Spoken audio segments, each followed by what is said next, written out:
We are now requesting the country, and particularly through you, the media, to focus on two major world events touching a matter to do with the citizenship and how different the two events are. The first event is the war in the Democratic Republic of Congo. It is also hinged on citizenship. The second event is the struggle for citizenship by the Banyarwanda in Uganda. These are the two world events that I would like the media to focus on. The difference is, in Congo, there is the good law and the bad government. In Uganda, there is a good government and a bad law. That is the difference. Both require a solution, and the solutions are different. Therefore, we have embarked on a sensitization program and a population ownership process of the clamor for the amendment of Article 10 of the Constitution of Uganda. Banyarwanda are largely affected, but the whole country is properly affected by Article 10. A lot of people think that this is a clamor that is restricted to only Banyarwanda. This is not restricted to only Banyarwanda, although the protagonists are actually Banyarwanda. The solution is a country-wide solution. This has got to be done. Like the chairman has told you, we are going to launch it. I am not surprised that we are launching it on a day when a lot of people will be launching a lot of other activity on 14th February. So we are launching it on a day that is meant to be a productive day within the history of Uganda, depending on how the executive receives our proposals. Let the population accompany this proposal. It is going to be a very serious piece of work. It is going to be a project that will take us a whole month. We have resolved not to eat, not to drink, not to do anything until this is achieved. Those talking about the executive order, you know that it has to be campaigned for. It is very unlikely that you can see its results. You can only hear campaigns for it. In the laws of Uganda, there is no place for anything called an executive order. That is an invention by the head of state.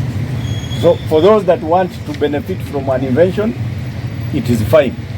We think that the benefits actually accrue a substantive law. When we are talking with having an interface with His Excellency, he brought up the example of Fiji. Fiji is an archipelago. An archipelago is an English term for a group of islands where citizenship was granted by jus soli, irrespective of nationality.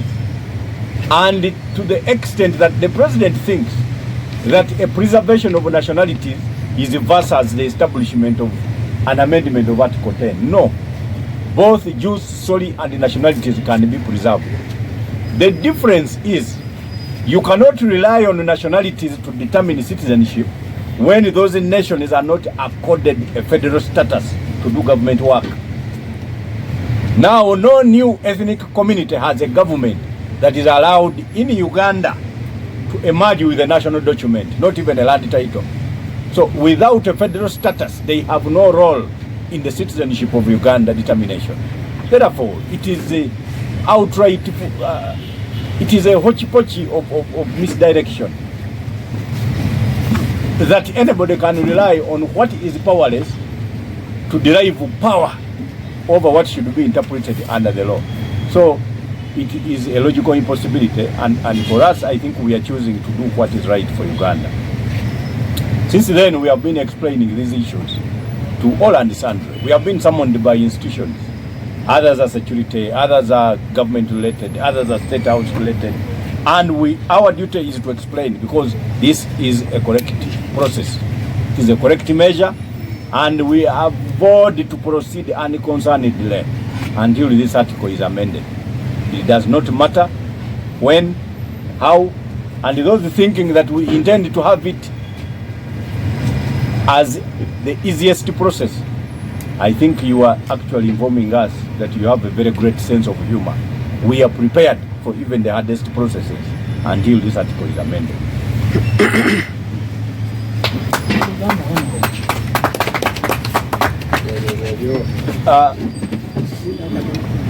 Banamawulire kyetubasaba mubulire era mutegeeze eggwanga nga ssentebe wabagambye, tutandise kaakati feezi endala ey'okukwasa bannayuganda omulimu, bo bennyini batambule nagwo era baguwagire ogw'okukyusa akawaayiro kano namba 10. Kano akawaayiro si ka Banyarwanda bokka, ka bannayuganda bonna. Buli munnayuganda eyazaalibwa mu Uganda olina okubanga obukakafu bwo obw'obuzaale oba obw'okubeera munnansi wa Uganda omuzaale obujja ku birth certificate yo. Olwaleero kati tekola, obeera olina okugenda ne sitoole nnyingi n'ositula ebikapu by'abajjajjaabo, ebibbo by'eddogo n'obitwala ku nira, wabeerayo ebibbo eby'eddogodogo oba biyitaani webityo. Kakati olunaku olwaleero ebintu ebitali gazetted ate bye bakusaba okozese ng'obujulizi okulaga nti oli munnansi wa Uganda omuzaale. Njagala okubategeeza mwenna akawaayiro kano kabayamba. Tuddeyo nti bw'ozaalibwa mu Uganda obeera munnayuganda omuzaale mu Uganda. Kino kiyamba mwenna. Abanyarwanda bakikulembedde kubanga kibakosa nnyo. Naye nammwe musituke, abakyotala musituke. Muyina muno business mpitirivu, musituke nammwe mujje mutwegatteko. Abantu bangi abali ku nsalo z'eggwanga nammwe musituke, kubanga kano akawaayiro kalina okukyusibwa. Executive order naffe tugiwulira tubirabaawo, naye kati batandize n'okwambala t-shirt ziriko executive order eyafuuse nga campaign. Etteeka bwe liba likola teweetaaga ku campaign nga baliraba nga likola. Abantu bennyini bwe balaba bwe bati balitegeera nti kati lino likola. Ne woba tokubye lukuŋŋaana lyogerako nti kino ekiragiro kye baawa kikola. Abantu bakimanya, naye abantu abayingidde mu ofiisi zaffe bo batulaga nti embeera eringa bwe yali. Minisita naye atulaga nti embeera bwe yali. Lwaki? Kubanga mu Uganda temuli muteeka mukulembeze yenna afuga Uganda mwasinziira kukola executive order. N'olwekyo aba akimanyi, aba akoze bukozi executive instructions. Order teziriyo mu ggwanga. Instructions zikola ku mateeka bwe gagamba. N'olwekyo tewali nkyukakyuka. Kakati tulowooza nti pulezidenti w'eggwanga tuyambe abantu baffe, kubanga ssemateeka agamba all power belongs to the people. Kakati tugenda mu bantu okutandika ne February 14. Abantu bennyini bajje mabega waffe basayininga ekitabo. Ettabo lyaffe ddene nnyo mwaliraba wano nga tuggulawo, naye kati tulikuuma. Okusajja bwagala okumenya gye tuliteeka, tukeberakebera. Ettabo mulireke tulitwalira mu kulembeza alabe bannayuganda bameka abaagala etteeka likyusibwe babeere n'emirembe kubanga baazaalibwa wano. Njagala mutunuulire ensonga eno nga mwesigama ku nsonga bbiri ezigenda maaso mu nsi yonna. Ensonga zino nga zonna zeekuusa ku butuuze oba bunnansi. Ensonga emu eri Congo, ensonga endala eri Uganda wano. Bwe tutababuulira bintu bino, ffe kaakati ffe tuli biwugulu.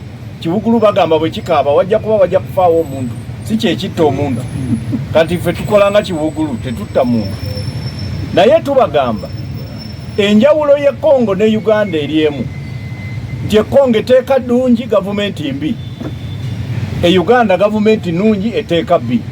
Naye byonna birina okukolebwako. Ekya gavumenti embi be bamanyi bwe balina okukikola. Naye ffe ekyeteeka ebbi mu gavumenti ennungi tulina ddikyusiza mu gavumenti ennungi. N'olwekyo tulowooza nti akaseera katuuse, kakati tusumuludde pulojekiti empya Gwenda mu bantu abantu batekeke emikono. Tetuyinza kunnyonnyola oba ddala bigenda twanguyira oba nedda. Naye kye tulina okunnyonnyola ffe kye twekakasa kiri nti naffe tetuli bangu. Ekyo tukyekakasa. N'olwekyo tetusuubira kukola byangu byokka era tugenda mu maaso kulaba nga tutereza eggwanga. Ekitiibwa executive order